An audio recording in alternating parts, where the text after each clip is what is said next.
Hey guys, welcome back. We finished building basic functions of the app. Now we'll learn to use Firebase to handle real-time data. This lecture is kind of getting started with Firebase for handling real-time data.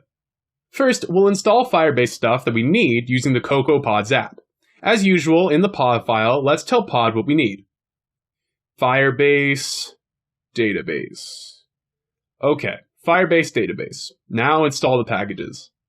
All right, pod's running. It's installing Firebase database and the stuff that we need.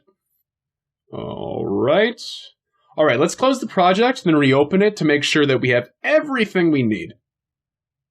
Open the GoChat project. Okay, here it is. First thing first, we need to import to our project. We need to import the Firebase database library. All right, actually, let's choose iPhone 6 as the target device. Okay, let's see what we get here. These are classes included in the library. The one we care for now is the FIR database. That's the Fire database class. It has methods for our app to access the app Firebase database. We can call these methods on its sort of shared instance database. Each time we create an app on Firebase, our app sits at a specific location in URL form. Kind of like the root of our Firebase app. To access this root location, we use the reference method of the class. Okay, so let's try it. In the view_did_load of the chat view controller, refer to the root of our app via constant root ref by asking the shared instance of the FIR database class. All right, the shared instance of the FIR database class is defined here. Okay, let this instance to call the reference method. Again, this method returns a reference to the root of our Firebase app, which is this thing on Firebase. Okay, before moving on, let's print this root ref constant. Print root ref. All right, cool. All right, let's run the app and see. Note the reference method return is an instance of the FIR database reference. All right, the root location of our app is printed to the console. From now on, we can use the root ref constant to access our Firebase database whenever we want. Now, let's define a constant called messageRef pointing to our to-be-created message storage by, from the root, adding a new child branch with method child. This method returns a reference to a sub-branch of the reference instance calling the method.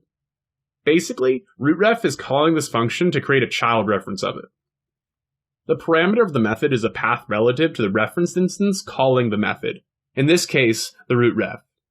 All right, let's call this relative path messages. Then, print this new child reference of the rootref to see how it looks like. We expect to see something like whatever the rootref is /messages. Yup, exactly what we expect. At this child location, we'll store all messages sent by users in the app. Alright, so let's try to add a message at this new location. First, access it via the messageRef constant. Then, ask this reference instance to call the setValue method. The input type is any object so that we can kind of upload any type of data we want. Let's set some string value. Good. Later on, we'll add JSQ messages at this location instead of just string values. All right. The string we uploaded is now at the message branch of the app root. However, it's kind of a naive database structure right now. If there's more than one message, how could we differentiate them? So let's associate each message with an ID. The reference class provides a method called childByAutoID, which returns a child reference whose name is some sort of random and unique ID, kind of like a random child location. Then, each of these random child locations, we store a message. So now, use this child reference, call this setValue method, set the content to like first message. Okay, all right. Essentially, now each message is at a child location of the message's reference with a unique ID. Okay, cool. The new message is now on Firebase at a unique location. The Zero2Launch string created before is now overwritten, but that's not important. Actually, we shouldn't upload data without creating IDs for them, so let's delete that command. Alright, so our message now sort of has a unique ID in all messages, meaning we can easily pull the data. Let's upload another message the same way, and set the content to like second message. All right, cool. The new message should be at another location with a unique ID generated by Firebase. All right. Yep. And actually, both the commands were executed this time, resulting in 2 different messages on Firebase. By the way, on Firebase, the first 2 messages are different because they're at different locations. So let's delete one of them. All right, nothing strange here. It's like 2 different users sent 2 identical messages. All right, so now we know how to properly upload data to Firebase. Let's see how we can retrieve that data.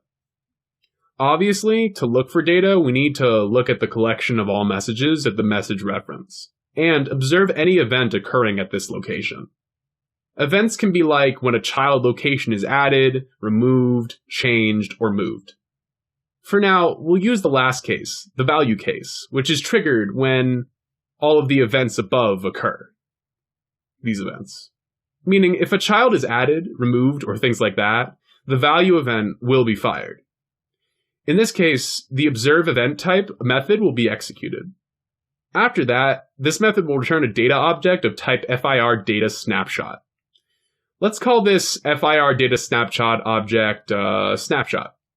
Let's print this snapshot object to see what we get. Snapshot.